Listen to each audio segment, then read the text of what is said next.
Good morning, class.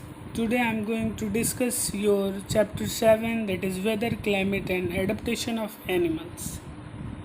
So, in this chapter, we will discuss about the difference between weather and climate and adaptation of animals, how animals adopt themselves in a particular environment, in a favorable environment.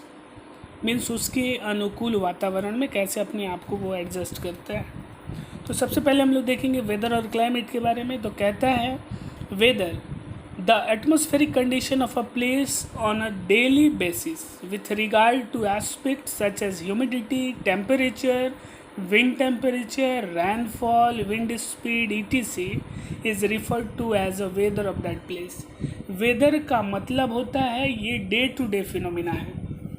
ध्यान देंगे ये day to day phenomena है कि आज धूप, ऐसे समझो कल छाँव, परसों बारिश, अगले दिन बहुत ज़्यादा तूफ़ान. ये अलग अलग ह्यूमिडिटी की वजह से, टेम्परेचर की वजह से ये सारे चीज़ होते हैं. अलग अलग डिफरेंसेस दिखाई देते हैं अलग अलग दिन, उसको वेदर कहते हैं. अभी धूप है और 1 घंटे में वो बादल छा जाएगा तो वो वेदर क्या कहते हैं? हम लोग कहते हैं कि वेदर अब बारिश का हो गया, रैनी मौसम हो गया.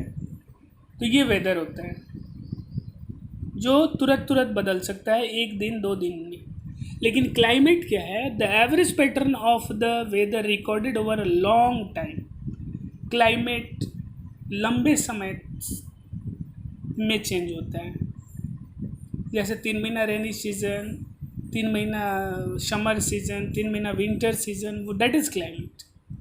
जैसे if the temperature of a place is high, अगर टेम्परेचर कहीं का हाई है, then we confirm that the climate of that place is hot. Hot climate, cold climate, वो लंबे लंबे समय तक होता है. जैसे आप डेजर्ट एरिया में चले जाइए तो वहाँ पे क्या होता है? Cold climate, sorry hot climate.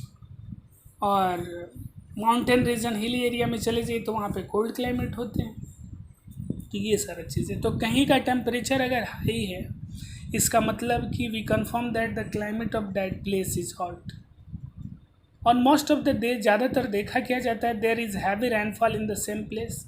जैसे मेघालय वगैरह में, चेरापूंजी, माउशीराम, ये सब जो जगह है मेघालय में, वो क्या होता है? वहाँ हमेशा बारिश होती है. यानी वहाँ का क्लाइमेटिक कंडीशन क्या है? वेट और हॉट है, इसीलिए वहाँ पे बारिश होती है. वेट और हॉट है, ठीक है. और कहीं पे मान लीजिए सनी रीजन है, वो बिल्कुल चिली वो है, सन हीट है, इसका मतलब वहाँ का क्लाइमेट हॉट है बहुत. कौन कौन से फैक्टर अफेक्ट करते हैं क्लाइमेट को चेंज करने में? तो different factor affecting climate such as altitude, latitude, geography and topography. ये सारा चीज़. Formation of cloud, cloud form occurs via phenomena known as convection. Convection क्या होता है वह यहाँ पे पता चले. As sun rays heat the ground and the immediate air above it, the warm air tends to become lighter. जो हवा पार्टिकल, एयर पार्टिकल्स जब गर्म हो जाते हैं सूरज के प्रकाश से, वो रे से, तो उसके एयर क्या होते हैं? काफ़ी गर्म हो जाते हैं. और गर्म हवा बिकम्स लाइटर, हल्का हो जाता है और वो ऊपर उठता है. And the warm air upward, और उसके ऊपर वो क्या होता है? वार्म एयर ऊपर की ओर घूमता है, जाता है. As the air rises lighter, the temperature fall causing the amount of water vapour that the air can hold to decrease. और होता क्या है कि जैसे ऊपर हवा जाते जाता है, एयर पार्टिकल जाते जाते हैं, चले जाते हैं, the temperature falls causing the amount of water vapour that the air can hold to decrease. तो एयर उसको क्या होता है? एक ऐसा समय आता है कि उसको वो सह नहीं पाता, और वही वो प्रेसिपिटेट के फॉर्म में क्या होता है? टीनी ड्रॉपलेट्स रैनी के फॉर्म में, रैन्स के फॉर्म में वो नीचे गिरते हैं. अब एक इंस्ट्रूमेंट है रैन गॉज. वो क्या है? एक इंस्ट्रूमेंट है रेनफॉल को मेज़र करने के लिए. हम कहते हैं कि आज 100 सेंटीमीटर पानी हुआ, आज 120 सेंटीमीटर पानी हुआ. मीन्स वो एक सिलेंड्रिकल बोतल होता है जिसमें वो लेबलिंग किया होता है, उसी में रेन वाटर को कलेक्ट करते हैं और कहते हैं कि इतना आज का पानी. थंडर स्टॉर्म क्या होता है? Thunder storm is a storm accompanied with heavy lightning and thunder. गरजना और बरसना.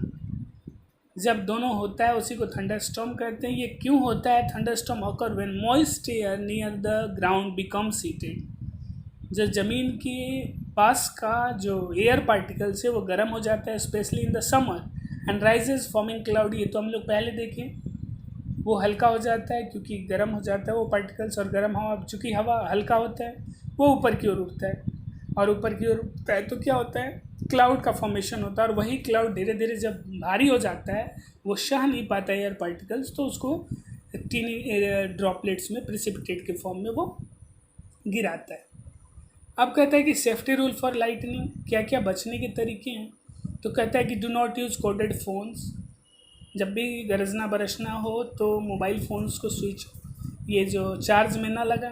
Do not touch electrical equipment such as computer, TV और कोड, ये सारी चीज़ को ऑन ना करके रखें। Stay away from window and doors, बिल्कुल दूर रहें विंडो और डोर से। तो यहाँ तक आई थिंक आपको क्लियर है। अब हम लोग अगली क्लास में इसके रिमेनिंग पोर्शन को पढ़ेंगे। अगले क्लास में ये एंड हो जाएगा chapter 7। So thank you for today, have a nice day.